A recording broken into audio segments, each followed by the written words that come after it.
Welcome to the beginner's guide to Little Witch Nobeta. Whether you are an experienced veteran of the Souls-like genre or a complete beginner, you have come to the right place, as Little Witch Nobeta is a fresh take on the genre, with lots of unique mechanics. There's much to learn for you to master the elemental magics and claim the throne, so let's delve into this. Firstly, we have our UI. At the top of the screen, you can see our stamina, health, and mana bars. The top yellow bar is your stamina. This is incredibly important as it's what allows us to roll, sprint, and jump. If your stamina bar drops to 0, Nobeta will fall over, and you'll be stuck prone until that bar recharges. Though it is quite adorable to see Nobeta trip like this, it means you'll be easy pickings for your enemies, so you will want to manage your stamina carefully. The green bar is your health. Naturally, if this hits 0, Nobeta will be slain. Finally, we have the blue mana bar. This is the resource we use to cast spells. If this drops to 0, you will not be able to cast any magic and instead will have to rely on close combat. As a witch, this is really not an ideal situation to be in, given how dangerous enemies can be up close. So try to make sure you always have a little mana in reserve just in case you get trapped in a tricky situation. You also use your mana to perform channeling. This charges up spells, unlocking their powerful abilities. This takes time, however, and a considerable amount of mana. In the top left corner of the screen, we can see the symbol for the types of magic you are currently using, and next to it a bar.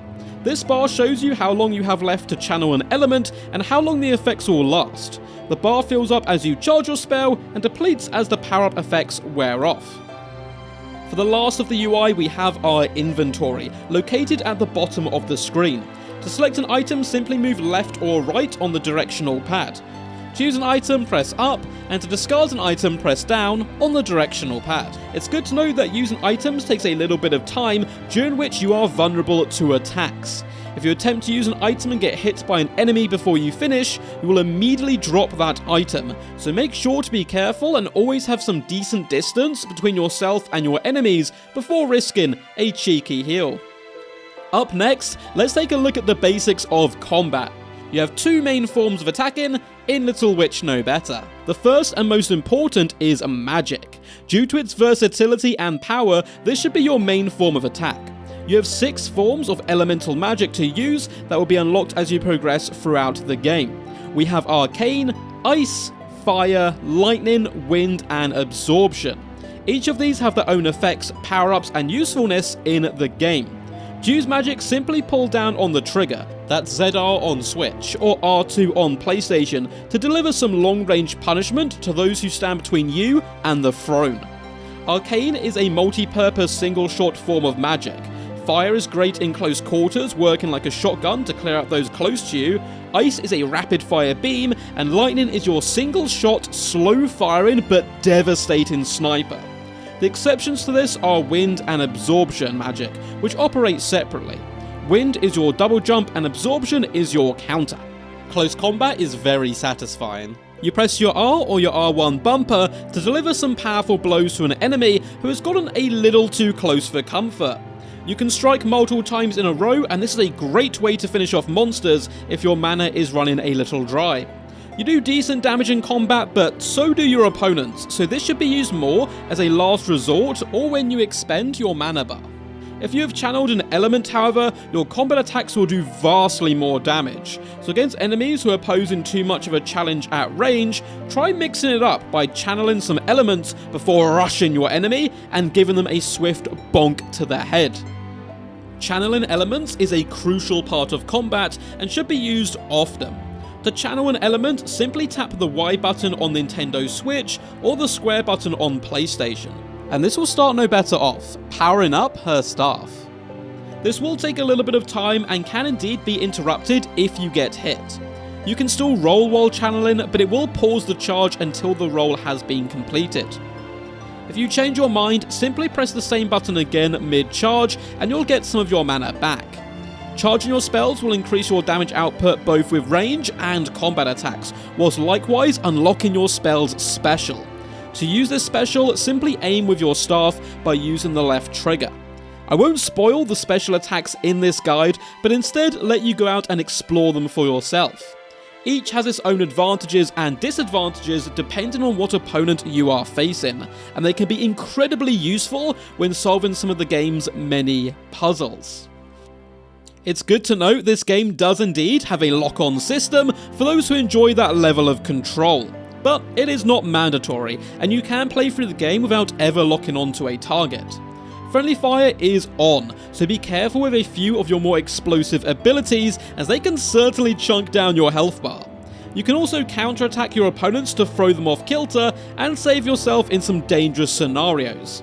To do this, you will have to attack them in combat just before their shots are about to connect. This will stun them and keep you nice and safe for a quick getaway. We will now discuss the basics of your opponents. All enemies have weak spots on them that, if hit, allow you to do some significant extra damage. This can normally be done via headshots or shooting any part of their body which is glowing. You will soon learn to spot these weaknesses for yourself and take swift advantage of them. High damage hits by your opponents are almost always telegraphed, giving you a window of time to prepare to dodge, and can often be spotted by watching your opponents and waiting for them to do an extra flamboyant movement or setup. There is a mixture of ranged and close combat enemies, as well as bosses that you will encounter on your adventures during Little Witch Nobeta. So be prepared to adapt your tactics depending on which foe confronts you. Tactics which work on one target might not work on the others. Up next, let's take a look at mobility. A vital tool at your disposal is your roll. This is crucial to dodging enemy attacks and is something you will have to master to defeat many of the bosses and tougher foes in the game. To dodge, simply use the A button on Switch or the circle button on PlayStation. This will use up some of your stamina, but it is well worth it to avoid a potentially deadly blow. If you manage to pull off the perfect dodge roll, you'll also be rewarded with a small amount of mana.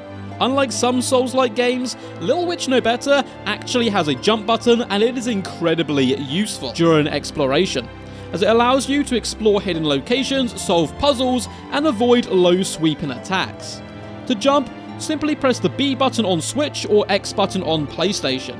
You can gain some extra distance whilst jumping by using your melee button, that's R or R1, to give yourself a cheeky little boost, and this can help you unlock areas previously inaccessible. Very early on in the game, you will acquire a double jump. This is great for the obvious reasons of helping you explore better, but it is also a really useful tool for you to protect yourself from scary drops. When you're just about to hit the ground after launching yourself from a dangerous height, simply use the jump button again to activate the double jump. This will take away the momentum of your fall and have you landing safely. Next, we'll be discussing how death works in Little Witch Nobeta. Prepare to die. Dying is something almost all players will be doing at some point in their journey, as Little Witch Nobeta sets out to be a challenging game.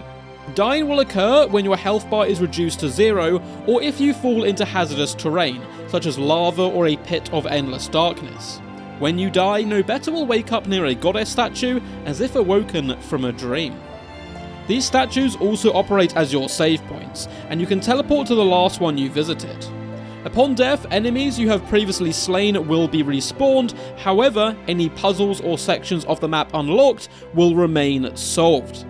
These statues not only operate as your save points, but also as your shop to buy items and a place to upgrade your stats. Nobeta has 6 stats that you can buff as the game goes on: health, mana, stamina, strength, intelligence, and haste. Upgrading your health will permanently increase your maximum HP by +6, and the mana upgrade does the same for your mana.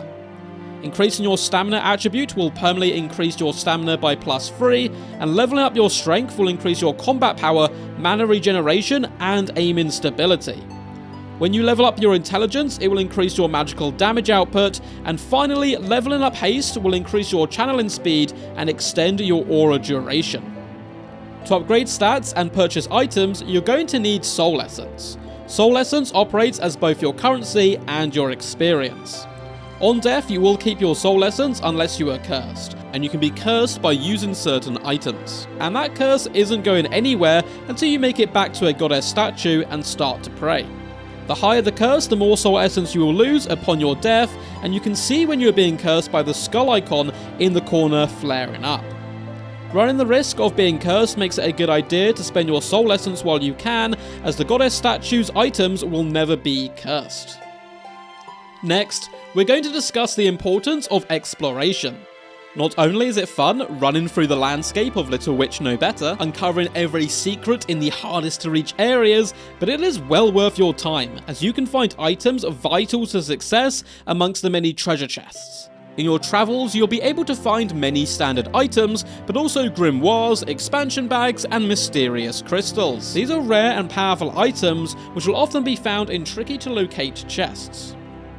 Grimoires are fantastic, as they are what allows you to learn new types of magic, and for every additional copy you find, you'll level up your spells, making them more powerful, so you should always try to seek these out.